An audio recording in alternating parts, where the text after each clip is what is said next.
साथियों नमस्कार। आज हम बात करते हैं वक्फ बोर्ड की।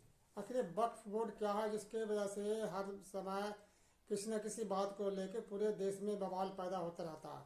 आखिर वक्फ बोर्ड है क्या, हम इसी पर अब विचार करते हैं और इसी पर आज बात करते हैं।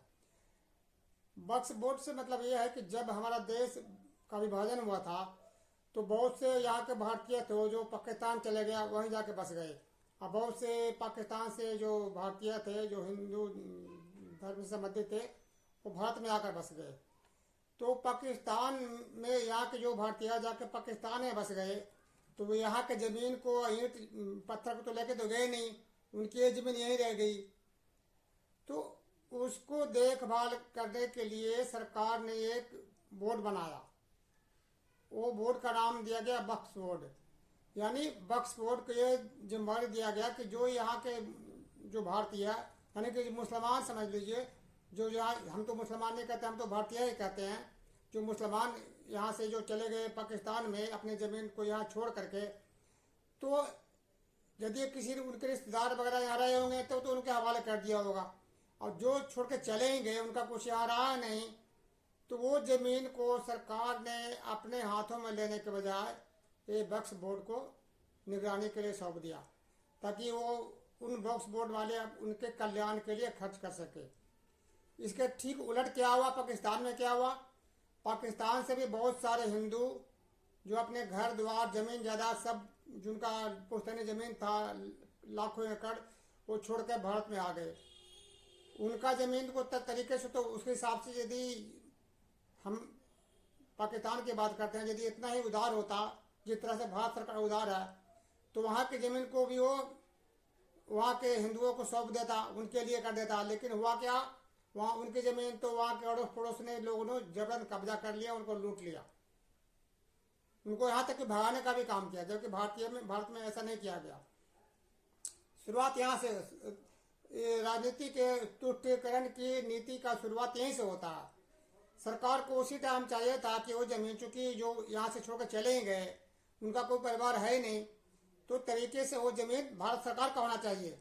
भारत सरकार उसको पूरे कब्जे में लेके किसी भी काम के लिए खर्च करती।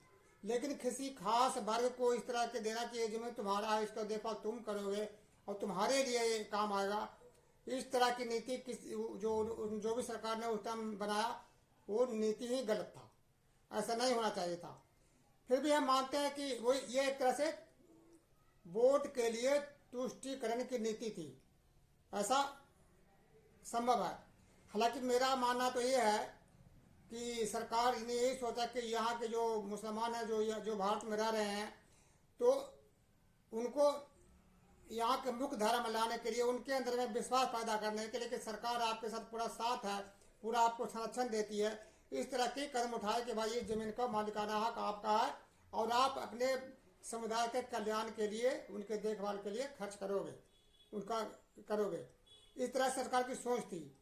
इस तरह से सरकार ने उनको रियायत देते गए और रियायत देते देते एक तरह से ये जो है कि वोट की राजनीति बन गई। उन्होंने भी सोच लिया कि भाई हम तो यहाँ की सरकार से कुछ ज़मीन रियायत लें और रियायत पर लेकर के अपने कब्जे में करें और अपने लिए काम मिला।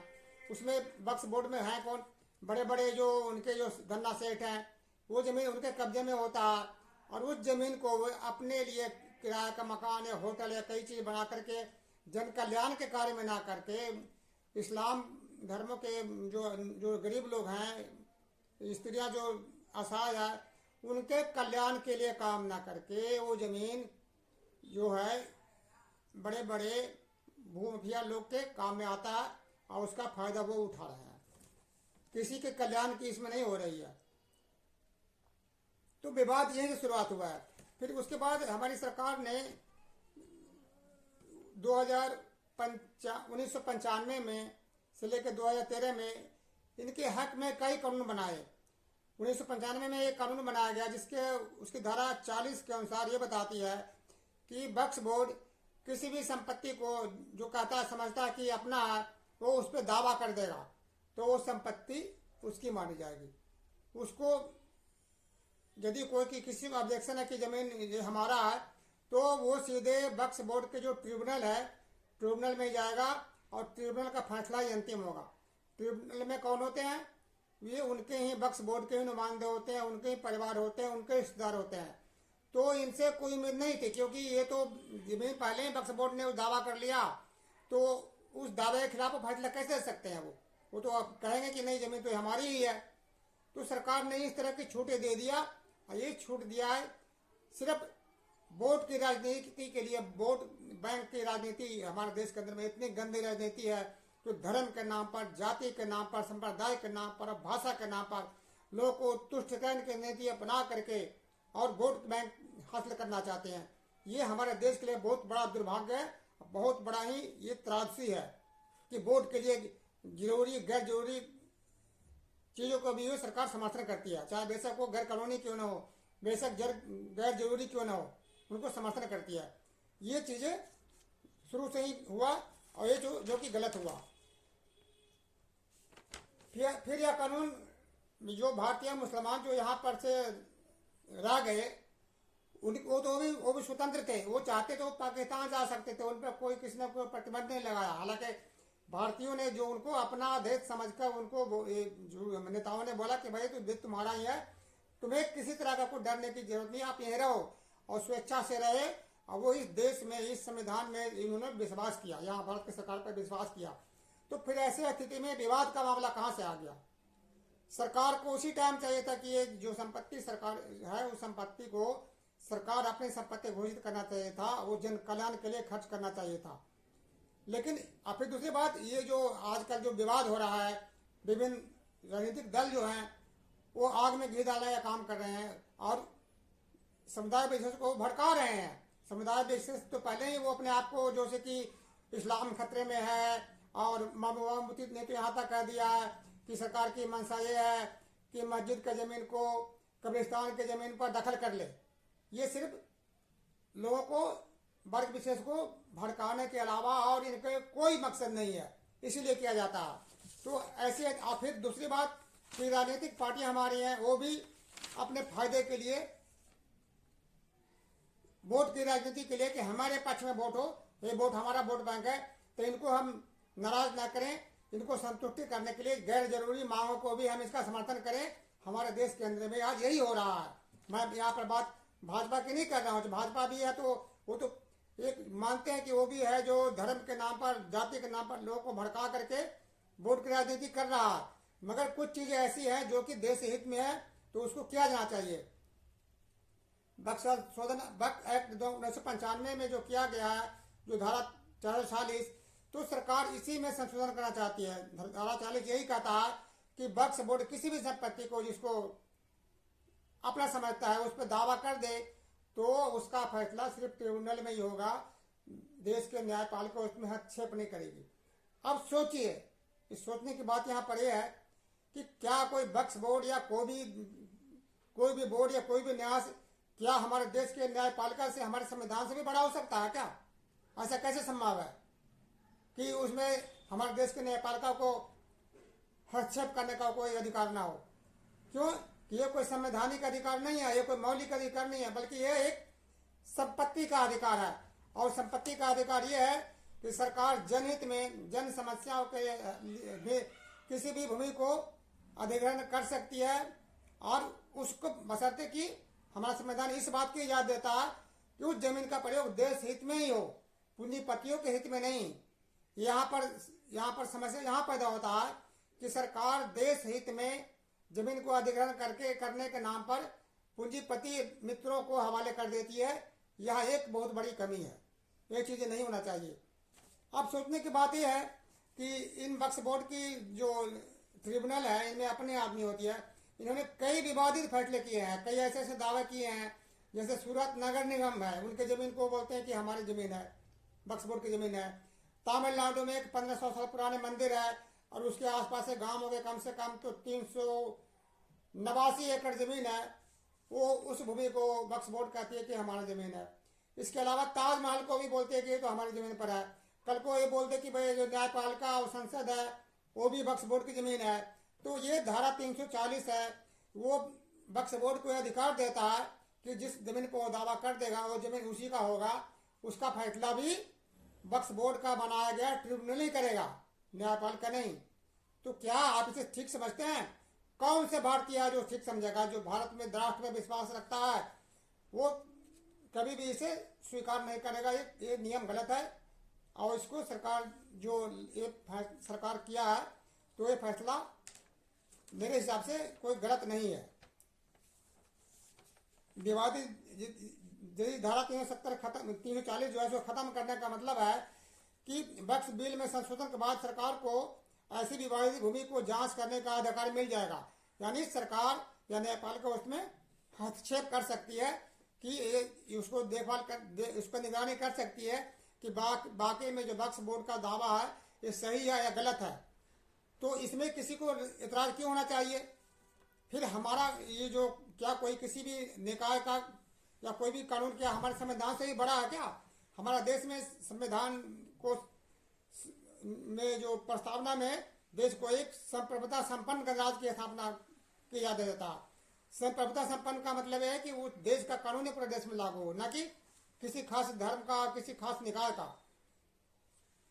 आपको पता होना चाहिए कि जब देश आजाद हुआ था तो रेलवे लाइन के लिए किसानों के जमीन की जरूरत थी सरकार को। उन्होंने सरकार ने लाखों एकड़ जमीन, किसानों को जमीन बिना किसी मुआवजा के सरकार ने अधिग्रहण किया। किसानों ने उस जमीन को दिया, उसका विरोध नहीं किया। मैं आपसे ये पूछना चाहता हूँ कि क्या आज रेल परियोजना है जो किसी भी देश में एक जगह से दूसरे जगह हम आ जाते हैं, माल ढुलाई होती है, देश का विकास हो रहा है, तो क्या किसी एक वर्ग के लिए रेल बनाता है क्या? रेल में सभी लोग यात्रा करते हैं ना, तो ये जनहित का काम है। तो ठीक इसी तरह से ये बोले कि तो ये संपत्ति हमारी है। जहां तक मेरा मानना है कि संपत्ति चाहे किसी को, धर्म बाद में, देश पहले।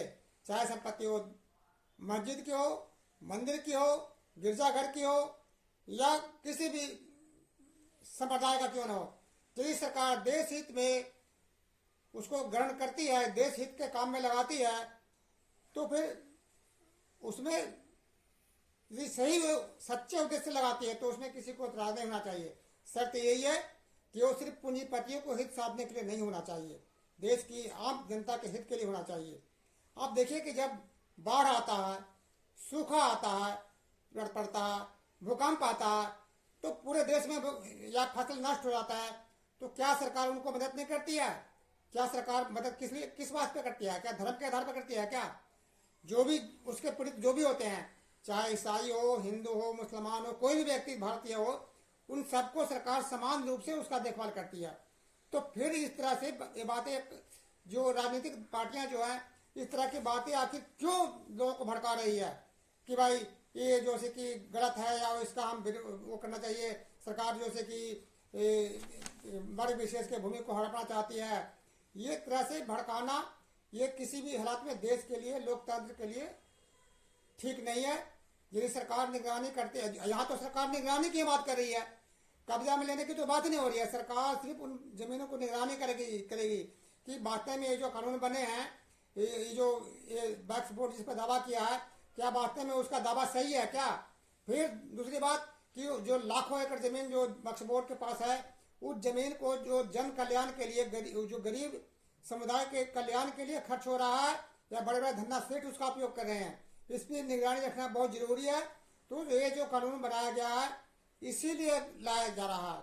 तो इसलिए किसी को भी विरोध करना सिर्फ इस आधार पर कि यदि इसका हम विरोध नहीं करेंगे तो हमारा वोट बैंक टूट जाएगा। ये वोट की राजनीति है, तुष्टीकरण की राजनीति है, देश की हित की राजनीति नहीं है। इसलिए हम सभी पार्टियों से, चाहे किसी भी पार्टी के हो, चाहे वो कोई भी हो, उसे इस बात का ध्यान होना चाहिए कि देश हित सर्वोपरि है। धर्म और राजनीति, धर्म बाद में आता है, पहले देश, धर्म बाद में। धर्म जो है कोई किसी ने बनाया नहीं, धर्म इंसान का ही बनाया हुआ है, कोई भगवान ने नहीं बनाया, कोई ईश्वर ने नहीं बनाया है, कोई अल्लाह ने नहीं बनाया, वो इंसान का ही बनाया हुआ है और इंसान के मानव कल्याण के लिए बनाया गया है, किसी को दुरुपयोग के लिए नहीं।